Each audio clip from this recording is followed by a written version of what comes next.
आज हम क्या पढ़ेंगे?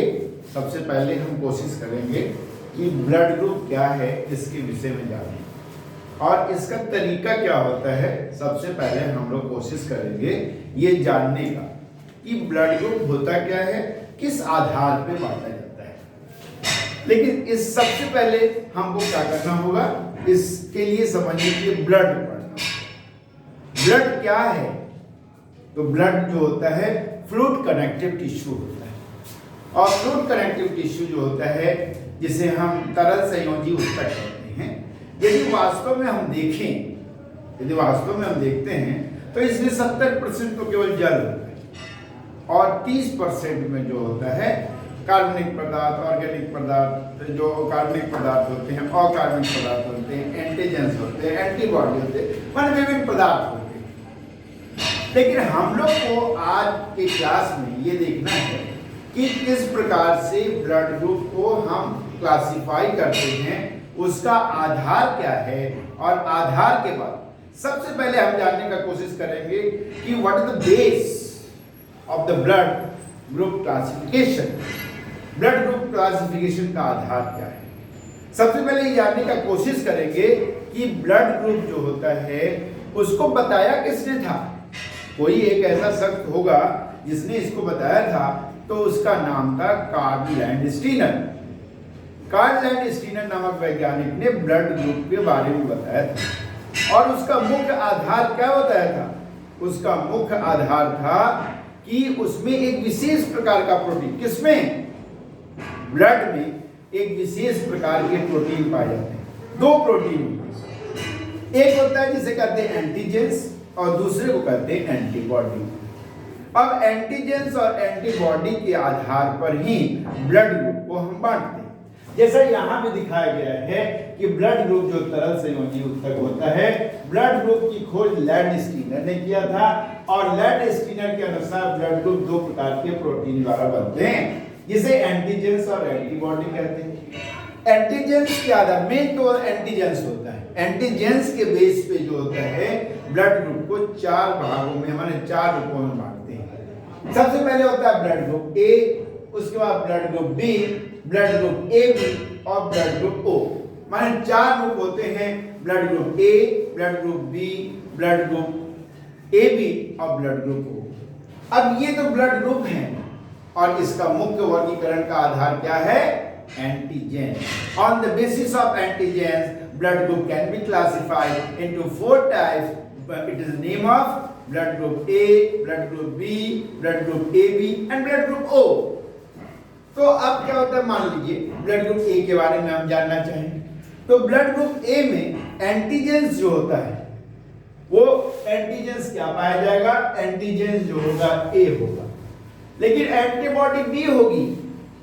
यदि जरूरत पड़े व्यक्ति को, मान लीजिए जरूरत पड़े, कहीं एक्सीडेंट हो जाए और उसको ब्लड की जरूरत पड़ती है, ऐसे केस में, ऐसे विपरीत परिस्थिति में डॉक्टर क्या करता है? डॉक्टर ब्लड ग्रुप का चेक करता है, ब्लड ग्रुप मैचिंग करता है, उसका बेस क्या होता है, वो कैसे किसको से ब्लड ले सकता है उसके लिए, तो वो ले किससे सकता है?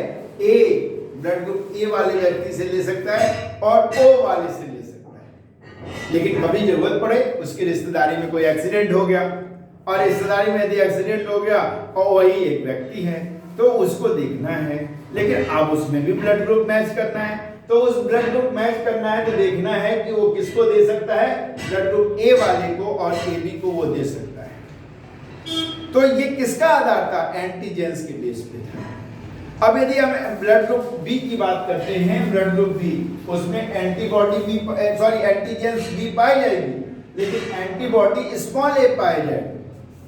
और यहां भी वही चीज आया, यदि जरूरत पड़ गया तो ये किससे ले सकता है? वो बी और ओ से ब्लड ले सकता है, लेकिन दे किसको सकता है? बी और ए बी को ब्लड दे सकता है। अब आगे बात करें, तीसरा ब्लड ग्रुप होता है blood group A B. Blood group A B की अलग एक पहचान है, इसे हम यूनिवर्सल रिसेप्टर कहते हैं, सार्वत्रिक ग्राही कहा जाता है। क्यों? क्योंकि इसमें एंटीबॉडी नहीं पाया जाता। जब एंटीबॉडी नहीं पाया जाता, इसका ये मतलब होता है कि किसी से वो ब्लड ले सकता है। रिस्ट्रिक्शन केवल एक होती है कि जिसको वो देता है तो केवल वो दे सकता है, ए बी को दे सकता है, लेकिन ले तो सबको सकता है क्योंकि एंटीबॉडी है नहीं। माने एंटीजेंस ए और बी दोनों रहेगा, लेकिन एंटीबॉडी यहाँ पे पूरी तरह से एब्सेंट होगी। इसलिए इसे यूनिवर्सल रिसेप्टर या सार्वत्रिक ग्राही कहा जाता है, क्योंकि ये जितना जरूरत होगा इसको ब्लड, वो जितने वाले ग्रुप होंगे सब इसको देंगे, सबको ले लेगा, लेकिन देगा केवल ए बी को। अब यदि हम दूसरी तरफ देखते हैं, यदि ब्लड ग्रुप ओ की बात करते हैं, तो ब्लड ग्रुप ओ जिस प्रकार से यह यूनिवर्सल रिसेप्टर है, तो ये यूनिवर्सल डोनर है। ये यूनिवर्सल डोनर है कहने का मतलब है कि वो दाता है, सबको दे सकता है, क्योंकि इसमें एंटीजन ही नहीं पाया गया।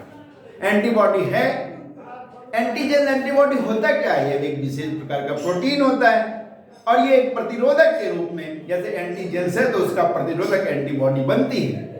यहाँ एंटीबॉडी ही नहीं, जहाँ कहीं देख रहे हैं एंटीजेंस ही नहीं, ब्लड ग्रुप ओ में देख रहे हैं एंटीबॉडी है, एंटीजेंस गायब।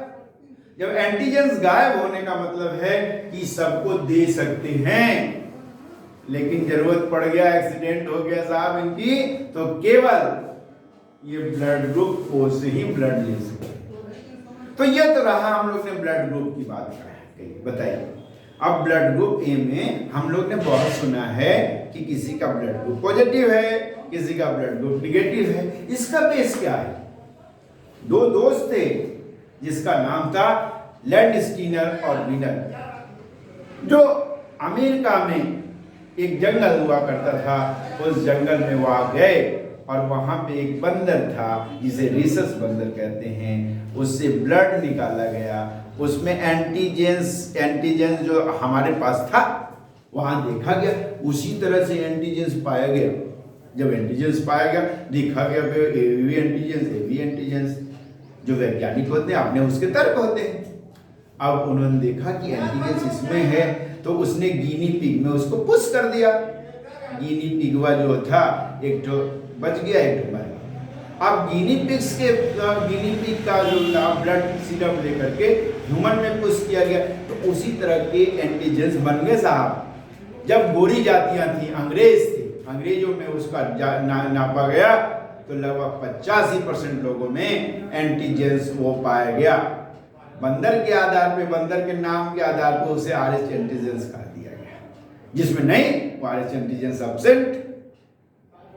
उसी प्रकार यदि हम देखें तब भारतवासियों में किया गया तो 95% ऐसे थे जिसमें आरएच एंटीजेंस पाए गए और 5% थे जिसमें आरएच एंटीजन नहीं पाए जाते।